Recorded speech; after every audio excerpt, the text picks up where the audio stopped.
The first time when I discovered that we were making $1 million per month, and that was years ago, I was like, what? While I was still working, then I decided to scout, what can I do to supplement my salary? And I needed a couch for my house. I went to Gumtree. I got this guy. He's selling couches. And look at them like, I think I've got a good eye of quality. The quality is good. But for the price that he's selling it in, if I can put a markup to it and put it back on Gumtree, I really think people can buy it. And I can remember the first customer who sees Tim, he will say, I want a young person from Ekasi understand that possibly in their hand, they are holding a device that can help them to break through into whatever the market that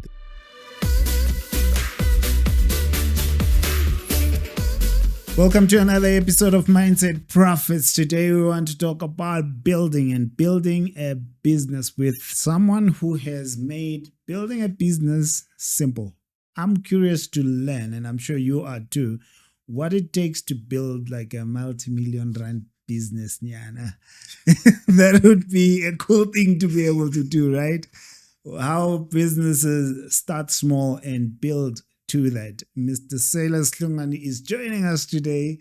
I'm excited to have you here. Likewise, Mr. Ntando. Thank you for having me. And I think the thing I love about you is even when you speak, you say, this is not mind-blowing stuff that I did. Yeah. It's simple.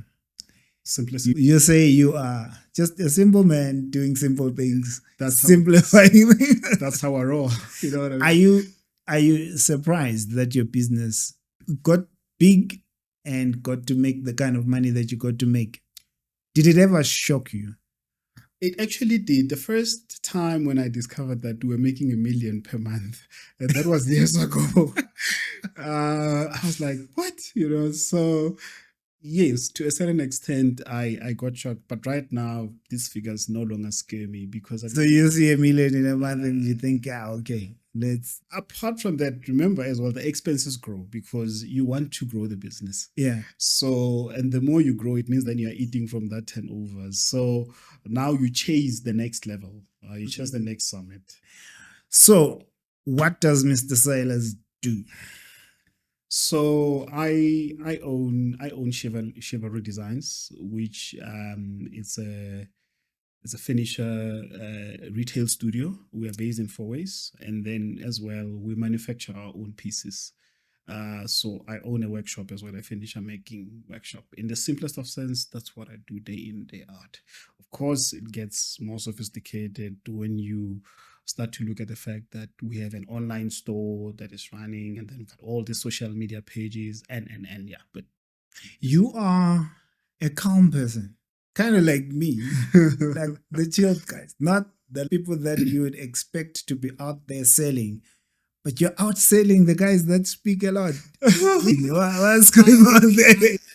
Like you said, I believe in simplicity. I don't believe in selling you what you don't want.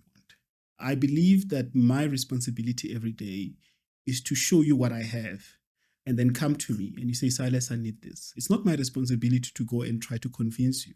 I'm not here to... All my customers know. None of my customers will tell you that we've once chased them and be like, hey, we are a finisher studio. We're the best. We will run after you, or maybe we go to the competitors and try to push their customers. We don't do that. All we do, we put our product out there, you like it, and then you come to us. And that's it. So we work in our terms. We choose our customers. That's what we do.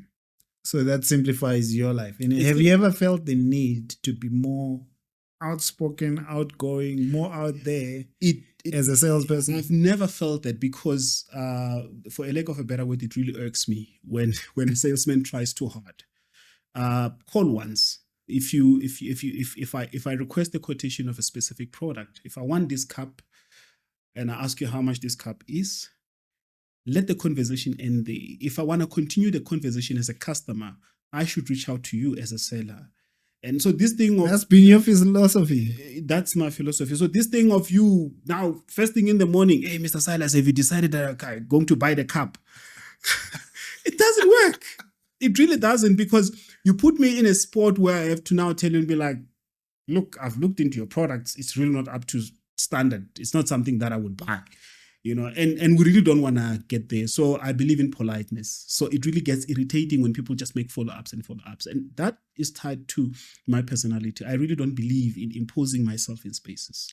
This video is going to be healing, and I think it's going to touch a lot of people who look at themselves and say, I don't have the personality. Like, I'm not out there. I can't build a business that makes the $1 million a month. Like, when I look at myself, I don't see it. I think it's those people that are busy on podcasts doing it. But you are simple. It's there. All of us, we have this thing in us. It just need to be stirred. What stirred my drive was I needed to make wealth. I was very, very particular from the onset, even before I started this. And I had to find a horse that I needed to rise or to ride on that will lead me to the destination of wealth that I wanted to be. What got you to start the business? Like, where were you when you decided? The birth of my son. The birth of my son. So I was working in corporate, just like any other young person. You remember how old you were? Wow. Oh, okay. How many years back? I think I do. That was we're looking at around 10 years ago. Okay. Yes, 10 years ago. I'm 40 right now. So my son is born. And then when my son is born, the expenses just shoot up. And I realized right there that I'm like, this salary thing is not going to work for me. But more than anything else, there was a frustration that came with the submission and the culture in the company that I was in, because how we got hired, basically, how it happened is there was a CEO that worked in this company. Yeah. It was predominantly white. So he took over. And I think there was an intentionality to say we need black people in this company. Or transformation. So what happened is I used to work in a call center. When I used to work for, so I think this gentleman, the CEO, I can't put his name up, but it's okay. He's one of my favorite guys. I don't know if he knows that. He made it a point to say he's going to look for graduates that are working in the call center. Like, I'm gonna be specific. I'm gonna create a post, and I need graduates who are working in the call center. And I think that in that time, that's when unemployment was starting to sort of knock at our doors. Yeah. And indeed, we were hired. He was so fond of us, amazing guy, amazing leader. So unfortunately, there was a change of leadership, and then now a new CEO came in. When a new CEO came in, look, we were not aligning in terms of his leadership style. And as a result, that frustrated me. With you as a person, or with just the I would rather speak for me as a person. So, and that's when I realized at the very same time, my life was in transition because my son was coming. And when he came and I got to realize, I'm like, I need to do something about my income. And while I was at work, and by the way, I'm not expecting anybody who works for me to do what I did while I was at work. So while I was still working, then I decided to scout, what can I do to supplement my salary? And I needed a couch for my house. I went to Gumtree. I got this guy. He's selling couches. And I look at them like, I think I've got a good eye of quality. The quality is good. But for the price that he's selling it in, if I can put a markup to it and put it back on Gumtree, I really think people can buy. And I can remember my first customer, Usis Timbi, was Alberton. And then she bought, and that's where the story began. And then it became a curveball. Wait, for you, you didn't go into furniture because you knew about it. Never. You just saw someone who was good at it, yeah, but undercutting themselves on price. Absolutely. You bought it and you sold it at a higher price. That's it. And that's when I knew that's when I discovered on the way that, oh, actually I can sell. And selling is about systems. Selling is science. Selling is just not about making noise, stopping me on the way. Hey, buy this. No. It's not about that. There's science, because you have systems that you set up. Like, for example, this drop shipping. You can choose to sell through drop shipping. You can have a physical warehouse. You've got all these sorts of things. And I really think that people sometimes they look down at selling because they look at it like on surface. They feel like selling is just me giving a pamphlet and bothering them, and it's not. All right. So how does it move from this one transaction? Because it's a nice, noble idea to think you can buy something cheap, sell it still online. But how does it become a business that is a factory and a warehouse? That is a huge You jump. need to be able to pivot. It's very important. So one thing about me, I pivot quickly and I pivot easy. So if you're unable to pivot from one point to another, and pivoting means that you need to have a way that you're able to diagnose situations quickly and be like, this is no longer working for me. It's no longer serving me. Then the question is, how do I move to the next level?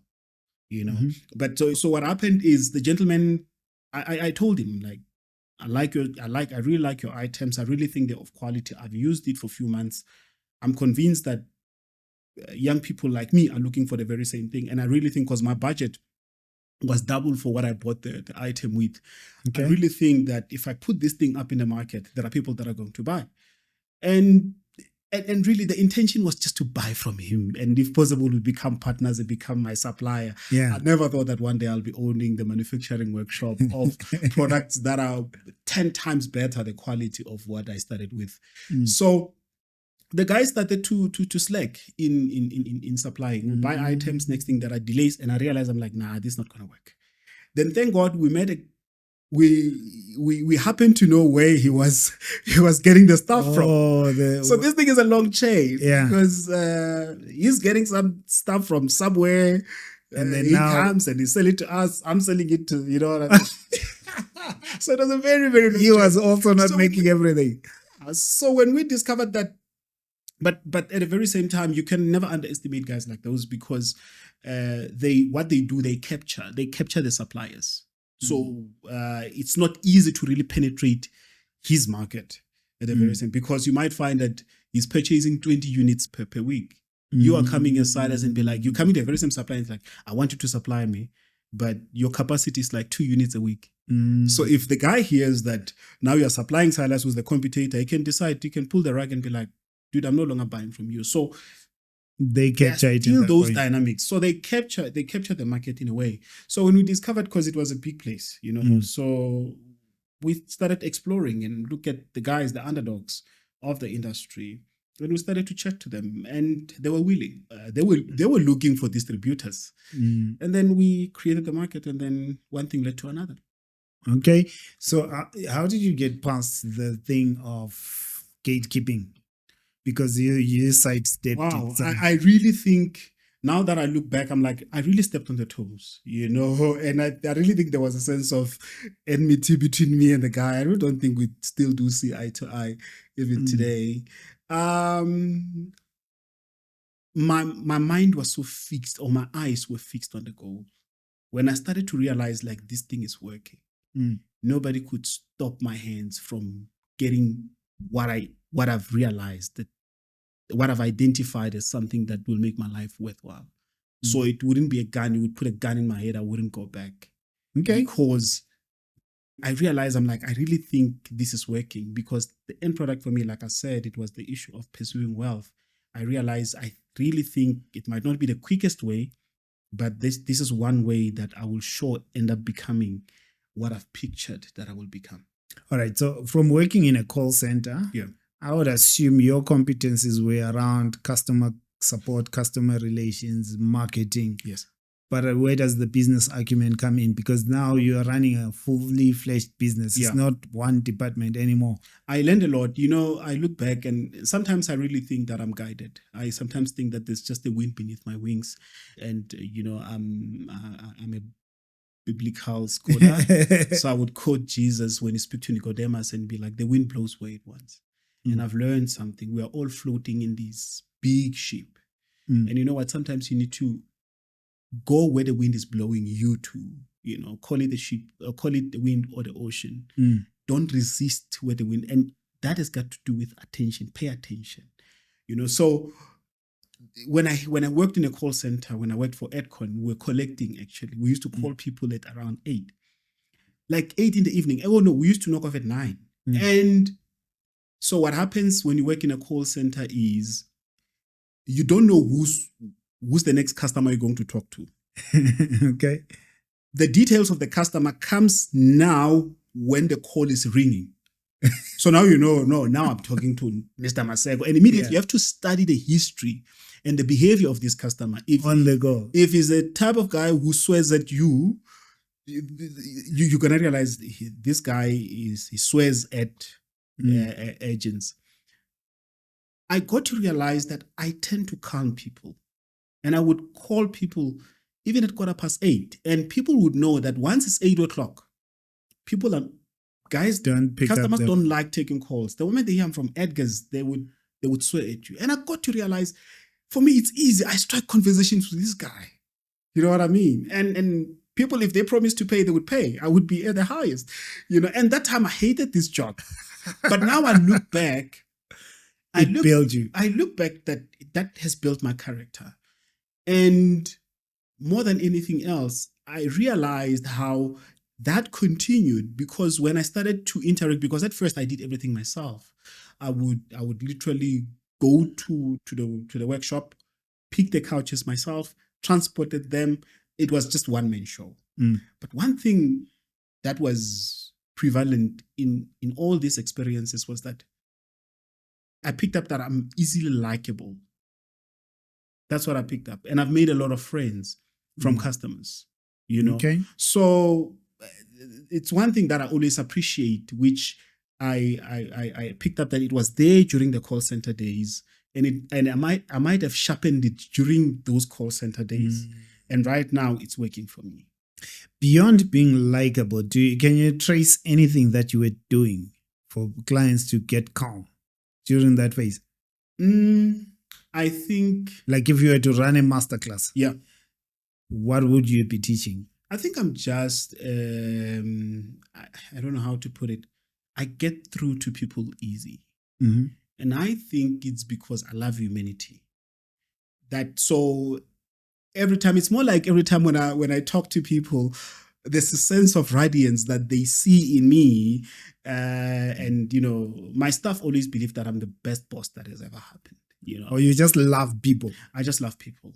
So the training would be love people. Love people. Love people. If you're leading people, at the end of the day, this thing, it all comes down to loving the things that you're doing and loving your people. I'll also branch into the dynamics of my business, hypothetically speaking. We sell what I would call high-end items. One of my beds is 32,000. That is the headboard and the base. That is excluding the mattress and the pedestals. Some clients sometimes... And you're not afraid to say those prices? No, I'm not afraid. Premium. Our highest price, I think, is 95,000. It's a 12-seater dining set, and it's one of our best sellers. Ow! Absolutely. We've worked hard to get that. So, but where I'm trying to get when I speak about loving people, there are instances where people would make a genuine mistake and they would measure incorrectly and they pay.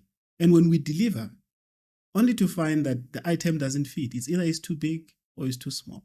Always my heart goes to them to say, what, these people have worked so hard. I know, based on the people that follow us, because I look at the comments, there's always one day, one day, one day when I get money, definitely coming to Chivalry. So just imagine that one day has come out of excitement. Somebody places an order, they pay for it, incorrect.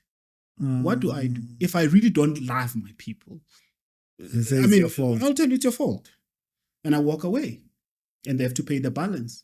But normally we really don't charge these people when it happens. They'll be surprised. But no, we'll come and collect it, we'll trim it, we'll fix it. In a day or two, you're gonna have your bed. But with that, we've created brand evangelists. My people, they want you can't poach a chivalry person. Nah, hardly. They defend us, actually, even on social media. How did you switch to social media and do so well, especially on Instagram? Yeah, your photos are premium. I've always... It's not complicated. We don't have... Is there anything complicated with you? It's not really complicated. Jeez. I believe in simplicity. So I've always believed that even when I started, like way back, trace it back to 2015, 16, when I realized this thing is working, I always believe in owning the latest smartphone. Okay. And so I've always believed in that. I'm like, invest in something that you realize brings value to you. So I realized smartphone works, So you're just a premium person all around. I have to be based on what I do and what I sell. Unfortunately, that has become, in the beginning, it wasn't like that. It was all wishy-washy and all mixed up. So why is the content so clean? Of course, I could easily tell you that we own a high-tech studio. I want a young person from Ekasi understand that possibly in their hand, they are holding a device that can help them to break through into whatever the market that they want to. You use the phone for all those photos? Absolutely. We use the phone. Our clients know that. Yes. We use the phone. And you've got like over 50K followers on Instagram. Does it bring you business? Oh, yes, it does. Yes, it does. Of course, you've got an issue of algorithm. I mean, we have 50K followers on Instagram. We have 80K followers on Facebook. Then also we've got a portal on Google. We're spending a lot on Google. Young people should consider that. Okay. Yeah. So you are not there for likes. You are doing business. It's business. Those 80Ks it's invoices. Business. Conversion. That's what matters. What would you teach someone who's on Instagram, on Facebook, but they're getting likes, no sales? You need to, Facebook has become a bit more complicated like Google. In the beginning, it was easy. How I used to do it, again, I'll always tell you that it was simple for me. Yeah. How I used to do it is I would put up a post on a Thursday. I mean, I opened up the page myself. I would put up a post on Thursday and then I boost it with 200, 300 rands. I mean, there was no algorithm. I knew that out of that 300 rands, we were going to make a sale on Saturday. Because the time when I was working, basically, how I started, I used to have, because I couldn't sell in the middle of the week because I'm at work. So what I did, I rented a unit at Rent a Store in Midrand at R101. And then we put up like few units there. And then we advertise and be like, visit us, come see. And I mean, that thing wasn't plastered, and that's one thing that taught me that when people want what they want, they will go for it, irrespective of the aesthetics and all these things. So we would do that and then open up the garage door on Saturday, and then we put up the stuff, and then people are buying. How did you get past the fear of going premium, especially when it comes to pricing? Because many people fear the loss of clients when they increase their prices. You have to overcome. That is the first thing that you have to overcome. You have to overcome the fear of loss. People are going to abuse you if you show them that you're scared of losing them all the time. So, but the moment when people realize that you're not scared of losing them, they are more likely to follow you.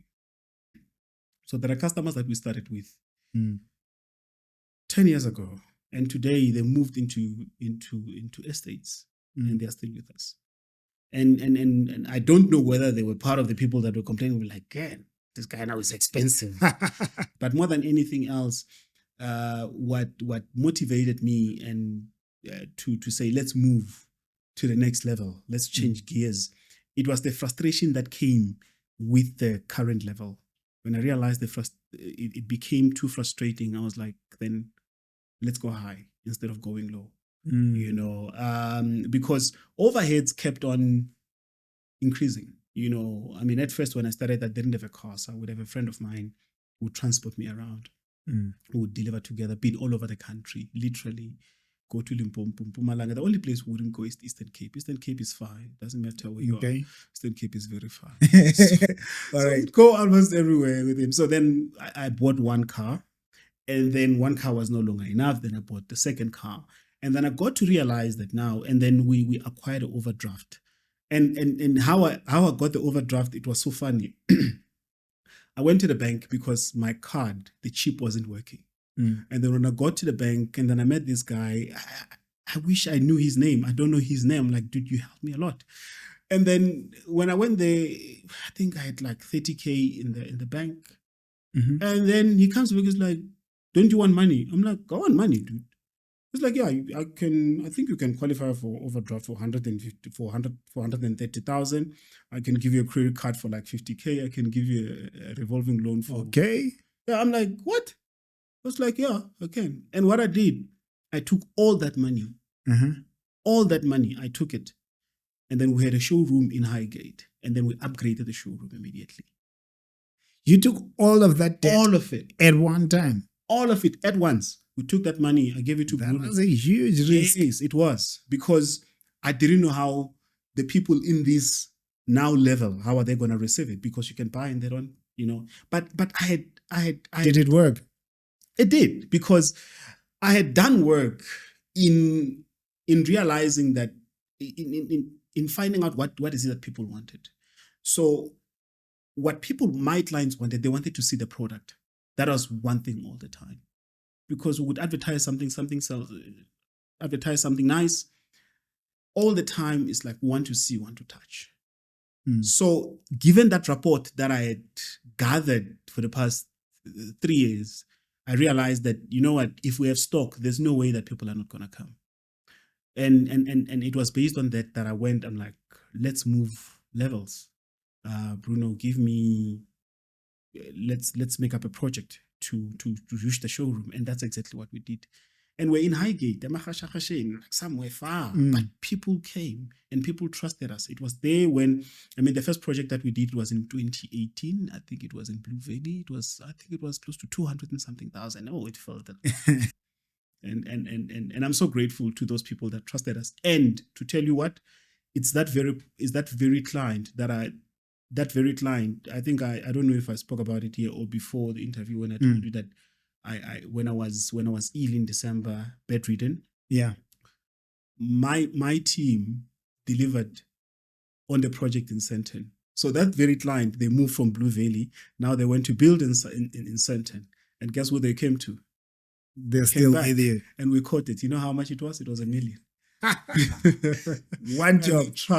They trusted us, and we killed it. And just yesterday, he just called me. It's like, a friend of mine is going to call you. He's got a house that he's moving into. He loved what he saw at my house. And indeed, this morning you're doing furniture. You did $1 million in a transaction. Furniture is...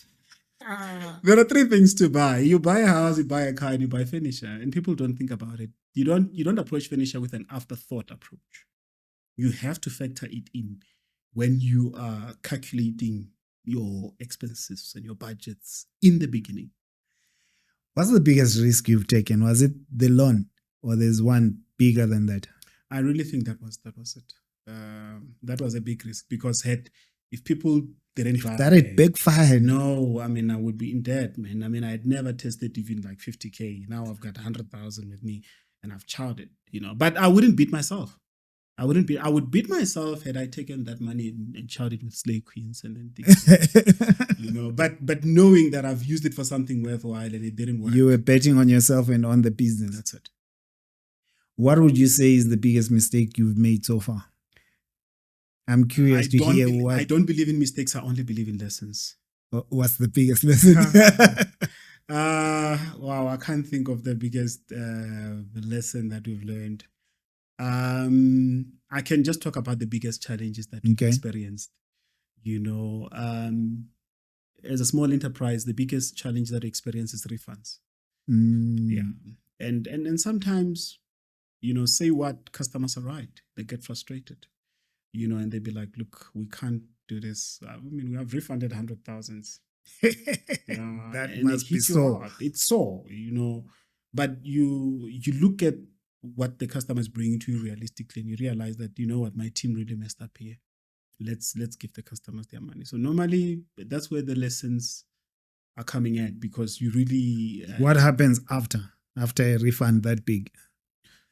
Is the team in trouble, or you see? The team has to be in trouble, but at the very same time, you don't make good people, you find good people. And the fact that people are good, it doesn't mean that they won't make mistakes. So the fact that they make mistakes, it doesn't mean that they have to be discarded, because you can discard them today because they made one mistake. They made one mistake, and then you're going to get some other ones who are going to make triple the size of the mistake. So always be kind. It comes back to loving people. I love my team. That's one thing, that one element that my team would vouch for me anytime. I love my team. So you sit and just debrief to say, how do we debrief. avoid this? How do I avoid this in future? And that's it. Re-strategize, relook at the systems, etc. And then we take it from there. And that has worked for me because, like I'm saying, the fact that my team could handle such extent of a project that we did in Senton, and I got a feedback from the client to be like, your team has been amazing. They've exceeded our expectations. It's due to those forgiving moments. That another chance that you give to customers, that you give to your team. You never worry about your team leaving for work elsewhere, like high staff turnover? Nah. Because in your industry, I know that's an issue. Yes, it is an issue. I really don't worry about that. It's okay if they want to move. What I always tell them is that when you want to move, please, let's do this decently. Don't just move and then you steal my intellectual property and then you're gone. And look, we all are looking for greener pastures. That's why you're here. I have to be realistic. If somebody is offering you a better offer than what I'm giving you, I expect you to go. I have to expect it. I'm just being realistic, So when that is done within the confines of respect, I really don't mind. I get irked when that is done where people are just nasty. I've experienced that, where people moved. I mean, we had a client in I forgot the place. I think it's in Kempton Park. So we had a client. It was a bigger client. So I had contracted this other lady in the industry to say, help me with these clients, with the project management of this client. And she saw the figures because that was close to $1 million as well. She poached the client, then she poached my employee, and that was the sorest thing that I experienced. Yeah, and my client never came back. But look, I mean, it was okay, lesson learned, and then we move on. That's it. But the one who worked for me, she did come and apologize, and I forgave her. The employee that got poached. Yeah, came and apologized. Then that's it. But she didn't come back to the company. Just came to apologize. Would you hire her again? Actually, the time when she came to apologize, because I was under pressure, I felt like I wanted to hire her, but looking at hindsight, no, I wouldn't. I've got a better team right now. We've built this thing, and our philosophy is hinged on honesty and trust. Once you break that, it becomes hard for me. Make a mistake. Break a glass by mistake. Don't steal. Don't steal. Don't be funny. You see. And bigger companies take these things seriously. I'm reminded of one day I had an instance where I discovered that one of my employees was doing work for her customers during working hours. I just happened to sit in front of the laptop. I wanted something, and then I discovered that.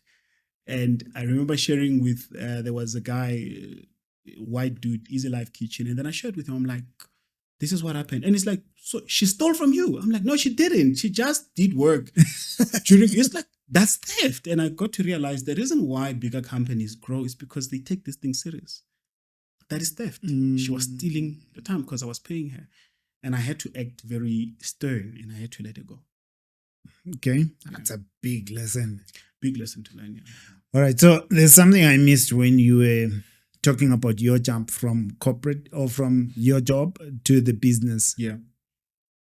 Was the business working, fully functioning when you made the jump? Because you said your son was just arriving, because it sounds like a big risk if you just quit when the business is not yet stable.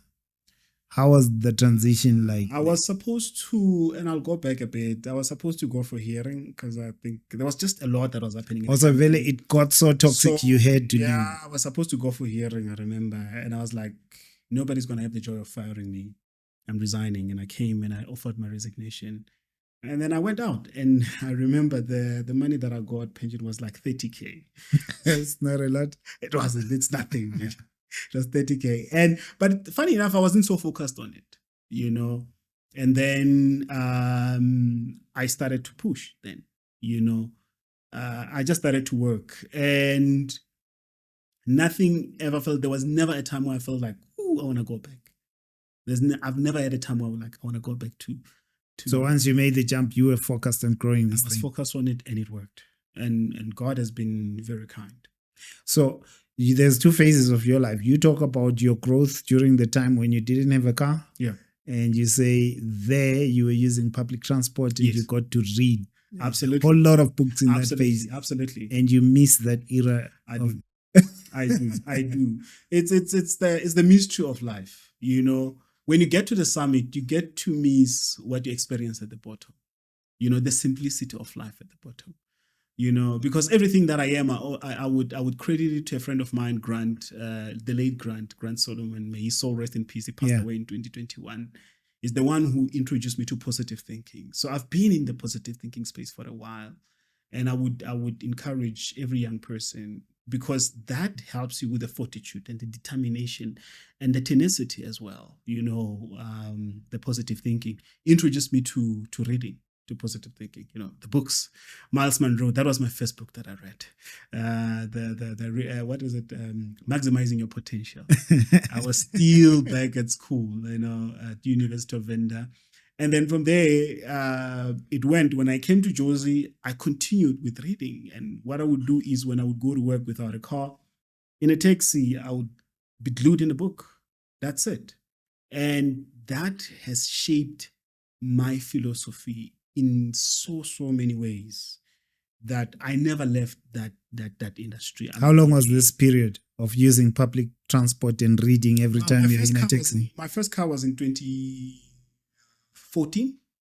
Yes. So basically, anytime before that, I got in the work industry 2007. So from 2007 up until 2014, that's it. I was reading, you know. So you had 7 years of reading in public transport. Absolutely. It never occurred to you that people might judge me and I think I'm special or something? Oh, people will do. People will do. But like I'm saying, the issue of the fortitude, you get to understand that this is more about me than anyone else. And the beauty about reading and being glued to a book is that all of a sudden you are taken to a whole new world, where it's just you and the book on your own. Somebody can see you smiling, or at worst they can see you weeping, simply because whatever it is that you're reading is so captivating. You know, so yeah, you get over that. And that is the very same attitude that you maintain when you get into business as well. What are you doing now to develop yourself? Because clearly you're not in a taxi anymore. Wow. I listen to a lot of podcasts. I listen to you, prophets. So yeah, and thank God the fact that now, with the podcasting having come, we get to experience the content in a different way than just, you know, consuming it through reading. So I'm more listening. When I sleep, I'm definitely playing something positive. That's it. That's beautiful, eh? Yeah. I'm gonna link your store to this so they see what we're talking about when we say premium. What should we put? Instagram or Facebook? Instagram. We're gonna put the Instagram so you can just check out the excellence that is coming with so much simplicity. I really appreciate you and wish you all the best, eh? No, thank you, man. What's your vision over the next 10 years? We are busy right now. We really want to industrialize. We are busy with the application process with VTI, and hopefully that will talk PwC one day. So we're hoping that they will inject the money so that we can grow the workshop. At the moment, I mean, we're sitting with close to like 30 workers. So we want to expand that like hectically, because we've tested the model. We realize that it works, you know. So we want to impact globally, actually. Well, I thought you were going national, but no, there is a drive. There is a drive, you know. There are some beautiful things that are happening within South Africa and our government as well. I mean, I know everyone is frustrated, but there are some beautiful things that are happening. There is a drive for entrepreneurs to export, you know, proudly South Africa and all these things. These are things that young people need to look at. So that is one thing that we're looking at. We're looking at sending our stuff abroad, basically, because South Africa is such a beautiful country with beautiful people, and we make amazing things, actually. So we want to send it to the world. We want to showcase it to the world. You know, what I hope is for every other African country to be saying the same story. that Africa is such a rich and beautiful continent. Let's export. We have a leadership crisis. We need to fix our leadership in Africa. Once we fix that, then we can speak this. And I appreciate you and all the best, eh? Thank you so much, sir. Appreciate you. Thank you for being with us till this time. We'll see you in the next episode, and we will look for other builders. I have a surprise for other people that have been in the comments and said, 50, I'm learning financial literacy and it's too late. I'm 55. I think there's a comment that said I'm 55 or 56. This content is coming too late for me. We met an entrepreneur who was working until 50, got fired at 50, is now a multimillionaire at 64. And she said, Dando, I want to come and correct this narrative that once you're in your 50s, it's too late. So look out for that one. April, we've got the hookup for you coming. So thank you. See you in the next episode.